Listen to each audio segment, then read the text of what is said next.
कहानी शुरू होती है और हम एक लड़की को देखते हैं जो आज रात बिना अंडरवियर और ब्रा के सो रही होती है। और जब ये लड़की गहरी नींद में थी तभी कोई इसका ब्लैंकेट खींच लेता है। तभी अचानक उसकी आँख खुल जाती है और वो जैसे ही चेक करने के लिए उठती है तभी कोई पीछे से उसके बालों को पकड़कर उसे बेड पर नीचे पटक देता है। और ये सब करने वाला और कोई नहीं बल्कि उसका पिता था। लड़की अपने पिता से कहती है कि आप ये सब क्या कर रहे हो, लेकिन उसका पिता कोई जवाब नहीं देता और अपनी बेटी के बदन को गंदी नजर से देखने लगता है। अब वो अपनी बेटी के शरीर को देखकर कहता है मेरी बेटी कितनी बड़ी हो गई है। ये सब सुनकर लड़की डर जाती है। अब उसका पिता उसके बालों को छोड़कर उसके गालों को टच करने लगता है। लड़की घबराकर ये सोच रही थी कि उसके साथ ये क्या हो रहा है और ये सोचकर वो रोने लगती है। तभी उसके पिता वहाँ से चले जाते हैं। अब अगली सुबह उसकी माँ उसके लिए खाना बना रही थी और यहाँ हमें पता चलता है कि इस लड़की का नाम मैरी है। और मैरी सोच रही थी जो भी कल रात उसके साथ हुआ उसके बारे में उसकी माँ को बताना चाहिए या नहीं। पर तभी उसके भाई और बहन आते हैं और उसके पीछे ही उसके डैड आते हैं, पर वो ऐसे बर्ताव कर रहे थे जैसे कि कुछ हुआ ही ना हो। अब मैरी ये सोचती है कि कल रात तो ये मेरी ही लेने वाले थे और अब ऐसे नाटक कर रहे हैं जैसे इन्होंने कुछ किया ही ना हो। ये सोचकर मैरी यहाँ से उठकर चली जाती है। अब यहाँ पर उसकी मॉम खाना लाती है और उसी टेबल पर जोर से पटक देती है और ये देखकर सब हैरान रह जाते हैं और उन्हें कुछ समझ नहीं आता।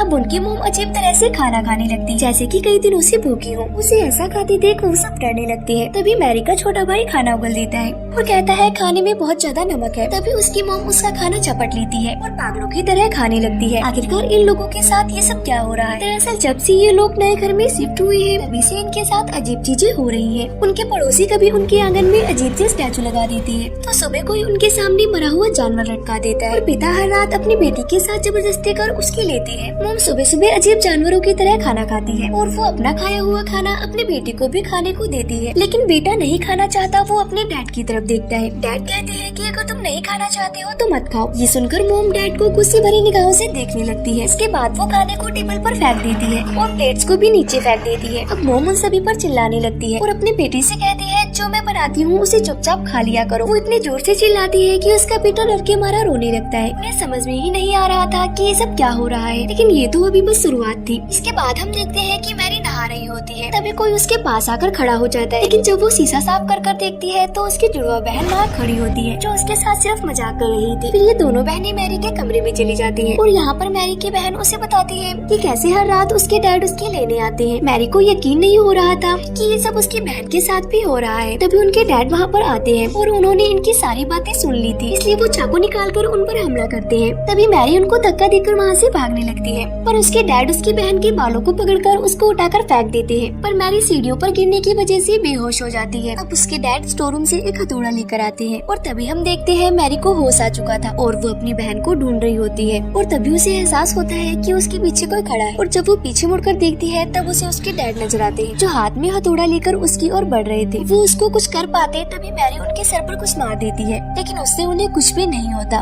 पर डैड गुस्सा होकर मैरी के ऊपर हथौड़े से हमला कर देते हैं, लेकिन मैरी नीचे झुक जाती है जिससे हथौड़ा दरवाजे पर लगता है। तभी नीचे से किसी की आवाज आती है जो मैरी के डैड की थी जो नीचे से ऊपर आ रहे थे। तभी यहाँ जो आदमी था हथौड़ा फेंककर दूसरे कमरे में चला जाता है। तब उनके डैड ऊपर आ जाते हैं। अब फिर से डैड को देखकर दोनों बहनें घबरा जाती हैं। फिर डैड दरवाजे पर लगे उस हथौड़े के निशान को देखती है और उन दोनों से पूछते हैं कि क्या तुम दोनों लड़ाई कर रही थी, लेकिन वो दोनों कुछ भी जवाब नहीं देती। जिसके बाद उनका भाई कमरे से निकलकर बाहर आता है। तभी मैरी कहती है कि तुम यहाँ से भाग जाओ। तभी वहाँ पर मैरी की मॉम आकर उस हथौड़े को उठाती है और उन पर हमला करने लगती है और वो काफी अजीब तरह से स्माइल करती है और टूटे हुए कांच के टुकड़ों पर चलने लगती है। नीचे से एक और लेडी की आवाज आती है और वो आवाज और किसी की नहीं बल्कि इनकी मॉम की थी। वो ऊपर आती है और उन सबसे पूछती है कि ये सब क्या हो रहा है, पर सब उन्हें देखकर डरने लगती है। अब अगले दिन डैड अपने भाई को घर बुलाते हैं जो एक चर्च का फादर था। फादर उनके घर पर आता है और उसको सारी कहानी बताई जाती है। रात में सब फैसला करते हैं कि रात को एक साथ एक ही रूम में सोएंगे, लेकिन आधी रात को छोटे बच्चे को टॉयलेट आती है और वो बिना किसी को डिस्टर्ब किए टॉयलेट में चला जाता है। तभी उसके जैसा ही दिखने वाला एक लड़का चाकू उठाता है और वो हमला करने ही वाला होता है। तभी उसकी नजर फादर पर पड़ती है और फादर को देखकर वो रुक जाता है। जिसके बाद सुबह फादर अपनी आँख खोलते हैं। इसका मतलब फादर की वजह से सबकी रात अच्छे से गुजरी थी और फादर इस घटना को अकेले नहीं संभाल सकते थे। तभी सारे सीनियर फादर डिस्कस करते हैं कि आखिर उस घर में हो क्या रहा है। फिर सभी फादर एक प्लान बनाते हैं और वो सब रात में एक कार से उनके घर में जाने के लिए निकल जाते हैं, लेकिन रास्ते में एक कुआं उन सब पर हमला कर देता है जिससे उनकी कार का एक्सीडेंट हो जाता है।